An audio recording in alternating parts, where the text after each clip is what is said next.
आशा करता हूं आप सब बहुत अच्छे होंगे। मेरा नाम है सिद्धांत अग्निहोत्री। स्टडी ग्लोस पे आपका बहुत बहुत स्वागत है।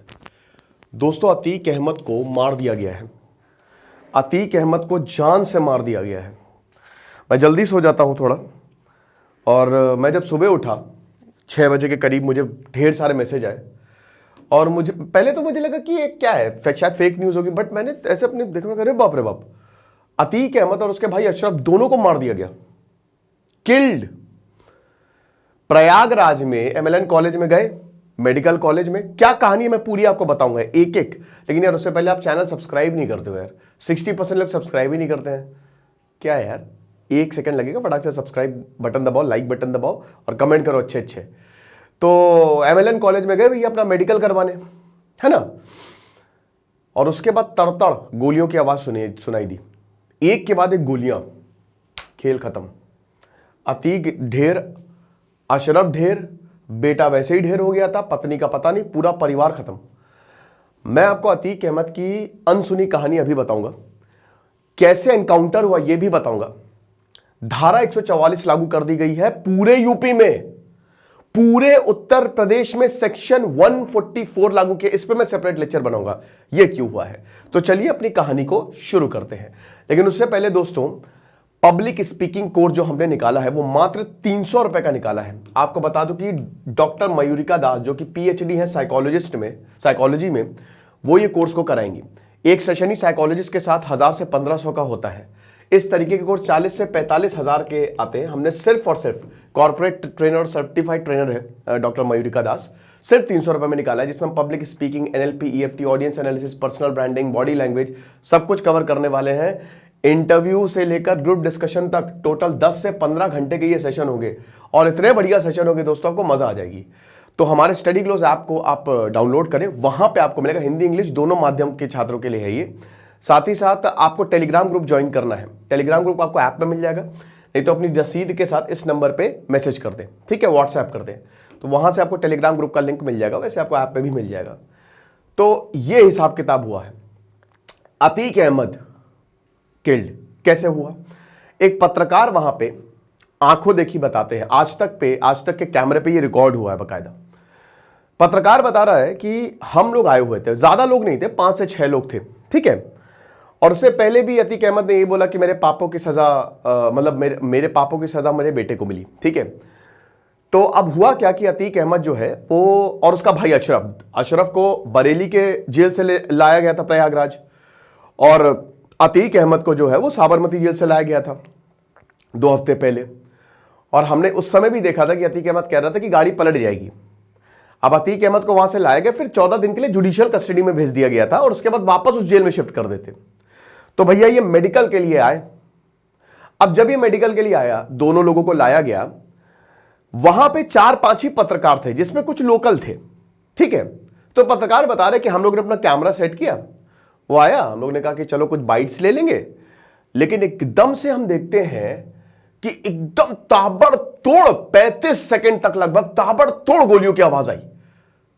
मतलब हमको कुछ समझ ही नहीं आया कि एक के बाद एक गोलियां चलने लगी, और हम भागे। लेकिन अच्छा, पुलिस तितर बितर, पुलिस, पत्रकार बता रहा कि पुलिस का कोई अता ही पता नहीं, क्योंकि पुलिस, भाई देखिए यार, इंसान तो हर कोई है, तो पुलिस अपनी जान बचा रही थी कि पहले जान बचाओ बाद में देखेंगे।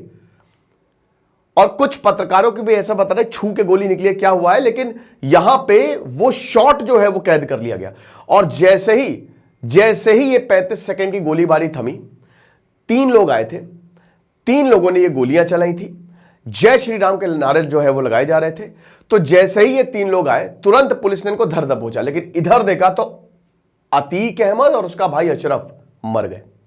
मार दिया अतीक अहमद और अशरफ को। ये एनकाउंटर गाड़ी नहीं पलटी है, यहां पे दूसरे लोगों ने मारा है। 3 लोग, हो सकता है कि शायद वो कॉन्ट्रैक्ट किलर हो, वी डोंट नो। अभी तो पुलिस बताएगी, अभी तो जांच होगी, कल रात की तो न्यूज है, जो भी अपडेट होगा हम आपको देंगे। लेकिन ये हुआ है। पत्रकार बताता है कि भैया हमको कुछ समझ ही नहीं आया, हम वो 35 सेकंड में अपनी जिंदगी में कभी नहीं भूलूंगा, क्योंकि कभी भी अंदाजा नहीं था कि ऐसा कुछ होगा। एनकाउंटर हुआ है, सॉरी, मतलब बेटे का एनकाउंटर हुआ और अभी ये हो गया।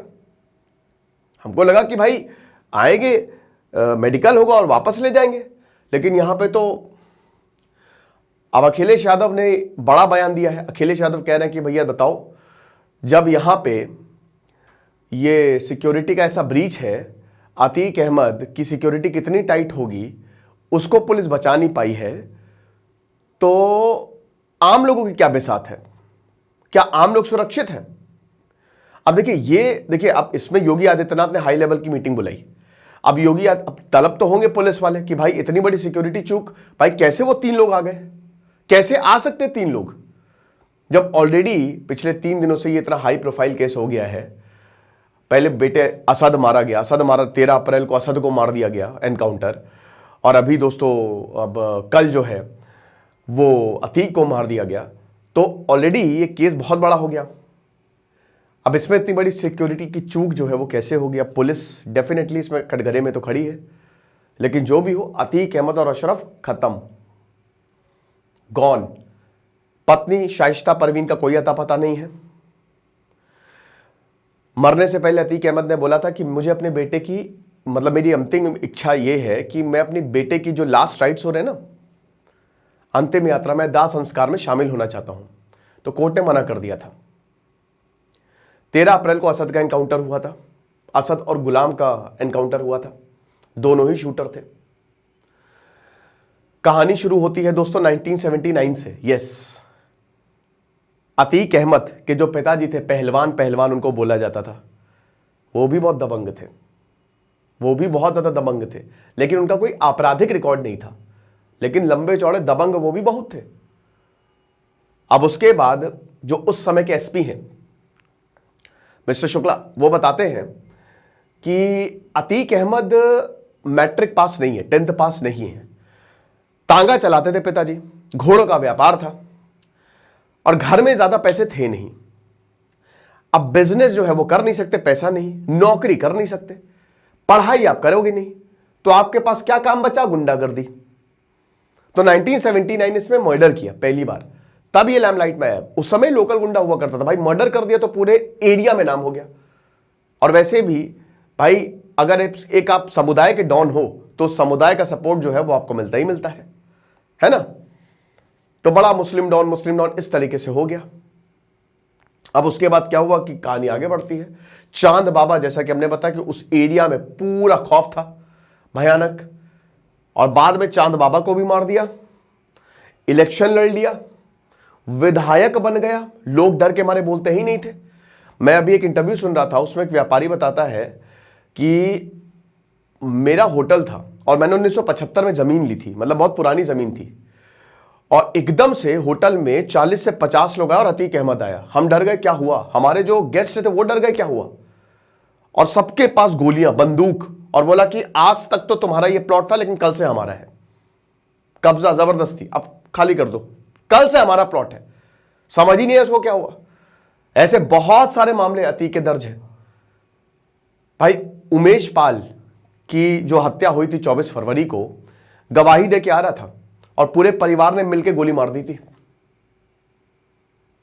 राजू पाल 2005 में, जब राजू पाल, एक सिटिंग एमएलए की हत्या कर दी गई, बताइए, बसपा का एमएलए था वो। राजू पाल पहले अतीक अहमद साथ था, बाद में उनके खिलाफ हुआ, उसके खिलाफ, उसके भाई के खिलाफ खड़ा हुआ क्योंकि उनको सांसदी लड़नी थी, और वहां पे उसको मार दिया। राजू पाल की जगन ने जो हत्या की थी ना, दौड़ा के मारा था फिल्मी स्टाइल में। अब उनकी जो पत्नी है पूजा पाल, बाद में वो भी एमएलए बनी, मतलब खड़ी हुई टिकट से बसपा के लिए, वो बताती है कि मुझे 9 दिन हुए थे शादी में, खाली सिर्फ 9 दिन हुए थे मुझे शादी के, और उस 9 दिन में मुझे हर कोई यही बोल रहा था कि बेटा ध्यान से, कभी अतीक के शूटर आ रहे हैं, कभी बोल रहे कि भैया को बाहर मत भेजो, और जब मार दिया तो बोल रहे कि बेटा खड़े मत हो ना, कुछ भी करना, चुप रहना। अतीक से जो लड़ा है वो यहां पे जिंदा नहीं बच पाया है। तो पूजा पाल ने बोला कि मैं क्यों खड़ी नहीं हूं, यहां पे कितने लोगों को उसने मार दिया है, कितनों को विधवा बना दिया है, कितने बच्चों को अनाथ कर दिया, तो मैं क्यों खड़ा नहीं हूं? ये हिसाब किताब। अब उसके बाद दोस्तों ये पूरा चलता रहा। उमेश पाल की पत्नी बता रही कि मैं तो हाउसवाइफ थी, अगर उमेश को नहीं मारा जाता, मेरे पति को नहीं मारा जाता, तो मैं तो कभी आपसे ये बात भी नहीं कहती, लेकिन उनको मार दिया गया। जो न्यायिक प्रक्रिया है उसको, अब जैसे यही बोला था ना कि ओवैसी और अखिलेश यादव का ये बयान था कि ये एक्स्ट्रा जुडिशियल किलिंग को सेलिब्रेट नहीं करना चाहिए, बिल्कुल सही बात है, एकदम नहीं करना चाहिए, लेकिन यहां पे जो न्यायिक प्रक्रिया है, जो कलम से काम हो रहा है, वहां तक सीमित रहना चाहिए। आप बियॉन्ड जाके एक गवाह को मार दिया, अब उसका रिएक्शन हुआ। उसके बाद फिर 13 अप्रैल को, क्योंकि अतीक के 5 बेटे हैं, असद को मार दिया। 5 आरोपी फरार थे, 5 लोगों ने इस पूरे के पूरे शूट आउट में भाग लिया था, 2 को मार दिया। 5-5 लाख का इनाम था। पत्नी जो है वो फरार चल रही है। भाई पे भी हत्या का आरोप था, मतलब भाई पे भी काफी मुकदमे दर्ज थे।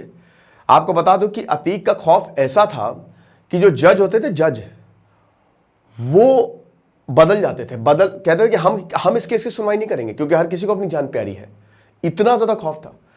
अब डेफिनेटली यहां पे मुलायम सिंह यादव का काफी ज्यादा सपोर्ट देखने को मिलता है। मैं एक रिपोर्ट देख रहा था, उसमें मुलायम सिंह यादव, जैसे जब राजू पाल हत्याकांड हुआ तो मुलायम सिंह यादव अतीक अहमद के कंधे पे हाथ रख के कहते हैं कि मेरी वजह से इसने सरेंडर किया है, अगर ये ना होता तो मतलब अतीक अहमद बेगुनाह है, निर्दोष है, इसने कुछ भी नहीं किया। ये चीज है। मायावती आई, बुलडोजर कहते हैं कि भले योगी आदित्यनाथ, लेकिन मायावती ने पहली बार अतीक अहमद जितने भी अवैध ठिकाने थे उनको खत्म कर दिया था। लेकिन जब अखिलेश यादव आए तो अखिलेश यादव के समय ना अतीक अहमद से अखिलेश यादव ने दूरी बना ली। अखिलेश यादव ने जगह नहीं दी सपा में। एक वीडियो बहुत वायरल हुआ था जब आपने देखा था कि अतीक अहमद स्टेज पे खड़ा है और अखिलेश यादव ने सिर्फ पुश मारा, धक्का दिया। अब जहां मुलायम सिंह यादव, भाई आप एक बात बताइए, एक पुलिस ऑफिसर्स या पुलिस फोर्स एक घटना की जांच कर रही है और एक मुख्यमंत्री ये कह रहा है कि कोई बात नहीं, वो निर्दोष है, तो फिर उनका मोराल तो डाउन हो जाएगा। और कई बार ऐसा हुआ दोस्तों, जब अतीक अहमद का उदय हो रहा था ना, पुलिस को लगा सब बढ़िया है, चांद बाबा को मार देगा, चांद बाबा का खौफ, लेकिन एक दूसरा चांद बाबा आ गया, एक दूसरा गैंगस्टर आ गया, तो पुलिस ने बोला कि अब इसको पकड़ो। लेकिन पॉलिटिकल प्रेशर था। ये पॉलिटिशियंस का मॉडस ऑपरेंडी, अगर आप एक सीट भी उनको जितवा के दे रहे हो, फर्क नहीं पड़ता आप क्या हो, क्या क्रिमिनल रिकॉर्ड है, कितने बड़े हो आप, कितने मर्डर किया, आप आ जाओ हमको सीट दे दो, बस ये हिसाब किताब था। पहले उस समय यही होता था। 1990s का जमाना ना बड़ा खतरनाक था, मतलब 1980s 70s में क्रिमिनल्स को कि आ जाओ भैया आ जाओ। आज भी खैर बहुत सारे एमएलएज एमपी जो हैं वो दिक्कत तो है, कुछ भी कहिए। तो अखिलेश यादव ने फिर किनारा कर लिया कि अखिलेश यादव ने बोला कि भाई भैया हम नहीं, कोई चुनाव नहीं, क्योंकि ऑलरेडी मुकदमा चल रहा है। एक बार हुआ था कि अतीक अहमद पे एक दिन पे 250 मुकदमे दर्ज हुए थे, ये चीज है। लेकिन खौफ इतना बड़ा कि भाई जजेस तक सुनवाई नहीं करते थे कि हम नहीं करेंगे इसके केस की सुनवाई। उसके बाद फिर फाइनली जो है वो कोर्ट ने 2017 में अतीक अहमद को बोला कि भाई जेल में रहो तुम, और अब यहां से बाहर नहीं आओगे तुम, और तब से जेल में है। और अखिलेश यादव जो है वो लगातार इल्जाम, अब इसीलिए योगी आदित्यनाथ ने बोला कि भाई किसको संरक्षण दिया, किसने संरक्षण दिया, किस पार्टी ने संरक्षण दिया, ठीक है। तो ये चीज रही है। अब बाकी तो अभी बहुत सारे बयान आएंगे, देखेंगे क्या हुआ। लेकिन फिलहाल बड़ी खबर यह है कि अतीक अहमद को और अतीक अहमद के भाई को, दोनों को मार दिया। लेकिन पुलिस ने नहीं मारा है, यहां पे कॉन्ट्रैक्ट किलर्स ने मारा है। बाकी क्यों धारा 144 लागू हुई है उस पर मैं अभी नेक्स्ट लेक्चर करूंगा। तो आई होप आपको खबर पूरी अच्छे से पता चल गई होगी। अब जो भी अपडेट आएगा हम आपको बताएंगे। और पब्लिक स्पीकिंग कोर्स को आप जरूर अवेल करें, आपको बहुत मजा आएगी। Public speaking, NLP, EFT, audience analysis, personal branding, ये सब हम अपने कोर्स में देंगे। 10 से 15 घंटे का कोर्स है।